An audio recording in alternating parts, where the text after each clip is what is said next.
राम और सीता के विवाह के बाद अयोध्या में खुशियों का माहौल था। महाराजा दशरथ ने निश्चय किया कि अब राम को युवराज घोषित किया जाए। पूरा नगर उल्लास से भरा हुआ था, लेकिन नियति को कुछ और ही स्वीकार था, क्योंकि तभी महलों के एक कोने में कैकेयी का मन विचलित हो रहा था और एक षड्यंत्र जन्म ले रहा था जिसने पूरे अयोध्या को बदल दिया।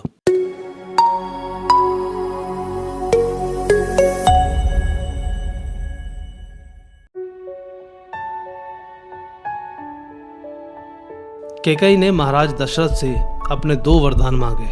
पहला कि भरत को राजगद्दी मिले और दूसरा कि राम को 14 वर्ष का वनवास दिया जाए। ये सुनकर दशरथ व्याकुल हो उठे, पर वचनबद्ध थे।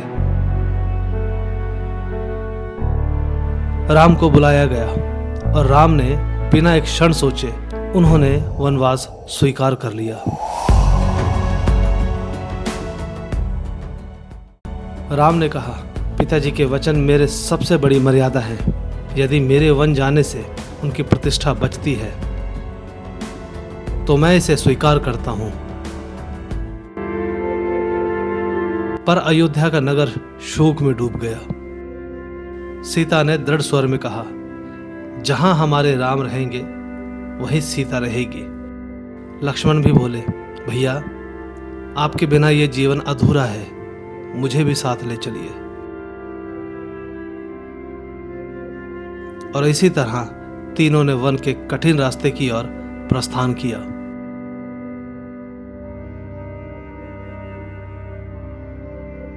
जनता की आंखें नम थी और अयोध्या की गलियों में सन्नाटा।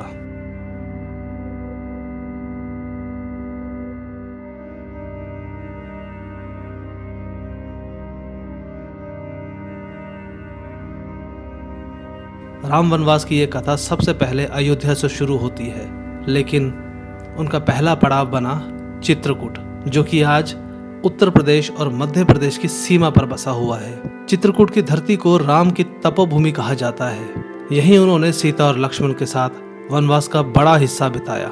आज भी यहाँ के घाट, जंगल और मंदिर इस कथा को जीवंत बनाए हुए हैं।